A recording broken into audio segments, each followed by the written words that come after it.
topic is drawbacks of virtual machines, isolation of operating system in virtual machines versus shared efficiency of operating system, containerization introduction, the Docker lifecycle, and summary of. So, what are the drawbacks of virtual machines? First, we must remember that virtual machines are really secure, a bit more secure and better than containerization in security because of isolation of software. However, virtual machines do have drawbacks. Drawbacks are related to resource management and resource utilization. Other than that, virtualization or virtual machines is also a great tool in comparison to containerization. For example, a server with 100 GB RAM and 100 CPUs using only virtual machines is like building 10 separate houses on a massive plot of each house needs its own plumbing, wiring, foundation. Even if no one is in the house, the utilities are still running. That is like wasting of money. In reality, a virtual machine might reserve 8 GB of RAM, but the app only uses 2 GB, and that 6 GB is locked and can't be used by others. In comparison to containers gain, containers are elastic. If a container needs 2 GB, it takes 2 GB. If it doesn't need it, the resources stay available for other containers on that same host. So, for example, if in an organization there are thousands of virtual machines that are running, each virtual machine isolates one application. Even if that application reaches its full potential, there might be some resources or memory CPUs that would be unutilized. If that was a scenario for one virtual machine, we would be okay with it.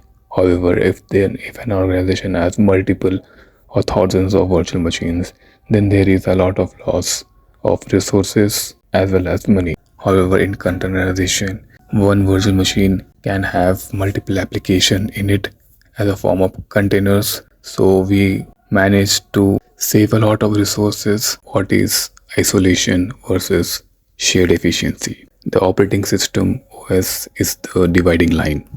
Virtual machines provide hardware level isolation. Each has its own kernel. It is extremely secure but heavy because we are booting a whole operating system just to run one small app. As I said, virtual machines are really good for security. However, it is a complete isolation, so it would require complete booting of an app even if it is a small app. Each virtual machine has one operating system that has its own kernel. Kernel speaks with the hardware. You cannot speak directly with the hardware in itself. So you need kernel. So you speak to kernel and kernel speaks to the hardware to utilize resources and communicate. Whereas containers provide process level isolation. They share the host kernel. This makes them lightweight. They don't boot. They just restart. So for example, containers are inside a single virtual machine. For example, if a virtual machine has multiple applications that are divided into the containers, so each container wouldn't have a single operating system that would be really heavy, that would require boot.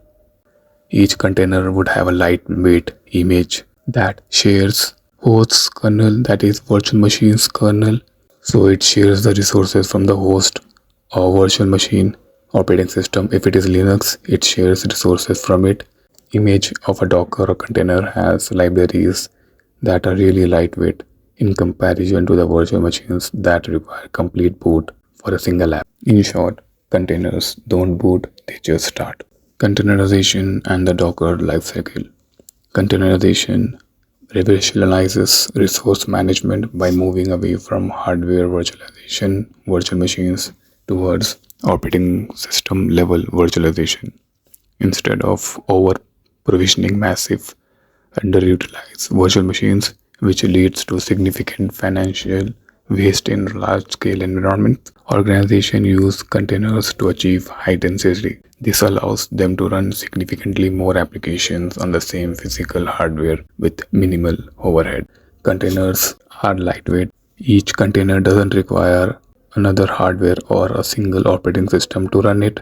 It requires libraries, few resources from the host kernel or the host operating system, that is the single operating system of the virtual machine. So it is lightweight and efficient to use in comparison to the virtual machines. However, virtual machines are secure as it has isolation, Docker lifecycle, a Docker file. Docker file is a file containing instructions, for example, install Python, copy the code, etc. Docker image. When the Docker engine builds the Docker file, it creates a read-only portable snapshot that is called Docker image. Docker container. When we run the image or build it, it becomes a live container in the actual running instance of our app.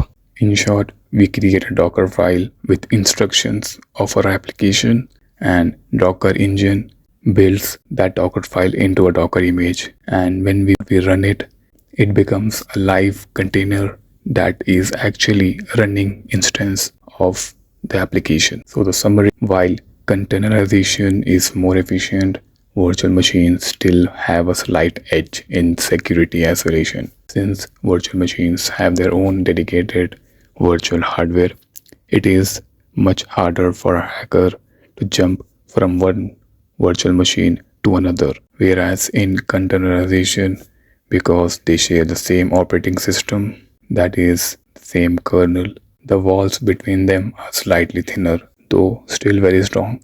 So that is it for the video today. I hope the topic was simple and insightful. Make sure to like, share and subscribe. Thanks so much. Have a good day.